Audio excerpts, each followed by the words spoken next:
지금 사랑하고 있는 이 사람과 결혼해도 괜찮을까 고민하시는 분들을 위해 지난 영상에선 많은 사람들이 집중해서 고민하는 조건인데 사실 별로 중요하지 않은 조건과 사람들이 잘 생각하지 못했지만 정말 중요한 배우자의 자질에 대해 얘기해봤어요. 유명한 행동심리과학자 로건 유리가 여러 가지 연구들을 정리해서 이 책에 수록해 놓은 데이터인데요. 이런 사람과 결혼하면 오래오래 행복하더라 2탄. 지금부터 시작해 볼게요. 안녕하세요 여러분, 예지예요. 오늘도 예지 사이콜로지에 잘 오셨습니다.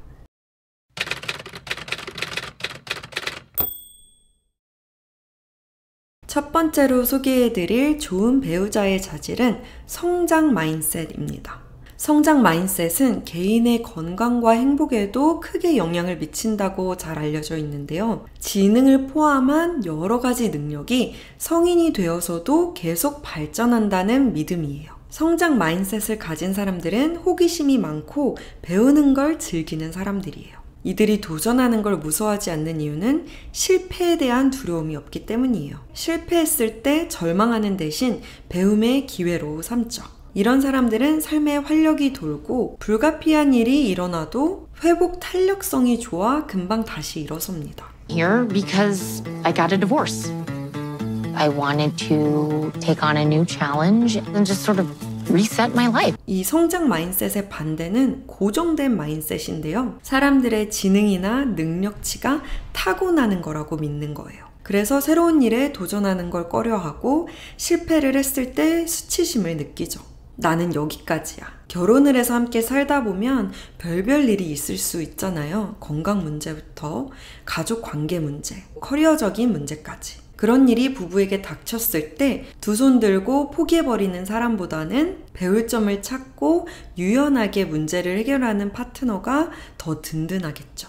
두 번째로 연애를 하고 계신 분들이 꼭 살펴봐야 할 것. 연애를 하면서 내가 변해가는 모습입니다. 연인은 함께하면서 서로에게 알게 모르게 큰 영향을 줘요. 이 사람과 함께하며 내가 변해가는 모습이 결혼에 대한 굉장히 좋은 이정표예요. 아무리 좋은 학벌에 좋은 커리어를 가진 사람이라도 나와 함께할 때 나의 이것저것을 계속 지적해서 내가 소심해지고 부족하게 느껴진다면 결혼해서 점점 불행할 확률이 높겠죠. 내가 만나볼수록 계속 안정감이 생기고 자신감이 올라가고 나를 응원해주고 격려해주는 사람이 있어서 든든하다면 그런 상대와 결혼하면 살맛이 날 거예요. 오래오래 행복한 커플의 세 번째 특징은 잘 싸우는 능력입니다. 커플이 된다는 건 두 세계가 충돌하는 거예요.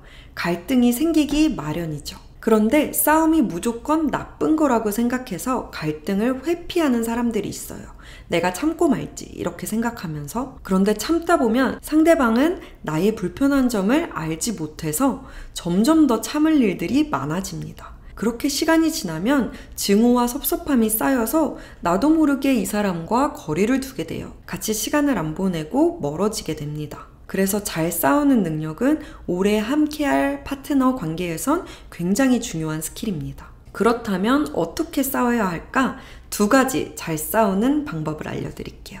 첫 번째는 해결 가능한 문제와 불가능한 문제를 구별하는 것입니다. 결혼 안정성 및 관계 분석에 대한 연구로 유명한 심리학 교수 존 갓맨은 커플 싸움의 69%가 해결할 수 없는 문제다라고 발견했어요. 예를 들면 일, 야망, 돈, 가족에 대한 가치관이나 섹스를 얼마나 자주 하고 싶은지, 깔끔함의 정도, 급한 성격인지 느긋한 성격인지, 계획형 J인지 즉흥형 P인지, 매번 나가서 데이트를 해야 되는지, 집에 있고 싶은지. 이런 특성들에 대해선 아무리 싸워도 잘 안 바뀌어요. 감정만 계속 상하죠.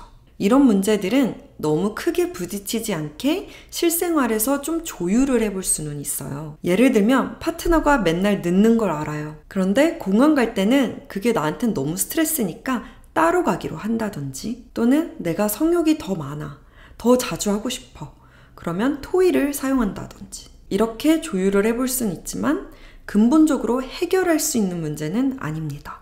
After the Honeymoon의 저자 Dan Will이라는 상담사는 파트너를 고른다는 것은 여러 가지 문제의 콤보 세트를 고르는 것과 같다라고 얘기를 했어요. 그래서 목적이 싸우지 않을 상대를 고르는 것이 아니라 싸워도 관계가 끝이 나지 않을 것 같은 사람. 관계가 끝날까봐 두려워하지 않아도 되는 그런 대상을 고르는 거예요. 그러니까 잘 싸운다는 건 내 연인의 전체를 알아가고 이해하는 거예요. 그리고 이 특정한 문제 콤보 세트와 내가 어느 정도 받아들이고 공존할 수 있을까를 파악하는 거죠.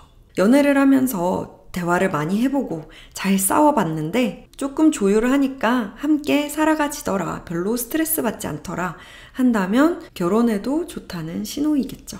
그런데 한참 싸워보고 대화를 해보고 알아가 봤는데 나는 이 사람과 가치관이 너무 달라서 항상 스트레스 받을 것 같다, 조율이 안 될 것 같다 라고 한다면 냉정하게 관계를 재고해 봐야 될 거예요.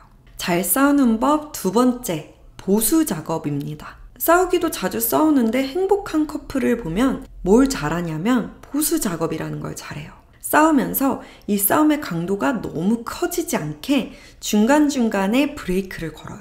농담을 해서 파트너를 한번 웃겨주고 분위기를 좀 풀어주기도 하고 갑자기 손을 어루만진다거나 막 계속 컴플레인과 디스만 늘어놓는 게 아니라 고마운 점, 사랑하는 점도 중간중간에 얘기하는 거죠. 그리고 상대가 말하는 건 일단 잘 듣고 잘 들었다고 표현을 해줘요. 아, 너는 그때 그렇게 느꼈구나. 그건 좀 내가 미안하다. 이런 보수 작업을 잘하는 커플은 싸움을 하고 나서 오히려 더 서로를 잘 이해하게 되고 이해받았다고 느끼고 더 돈독해지죠. 이게 가능한 커플이 먼 길을 오래 함께 갈 수 있습니다.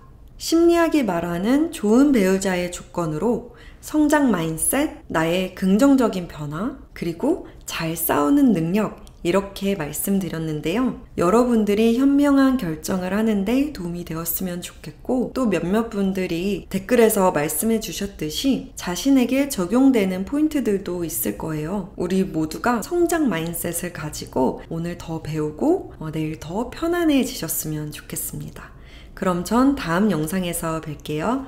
안녕!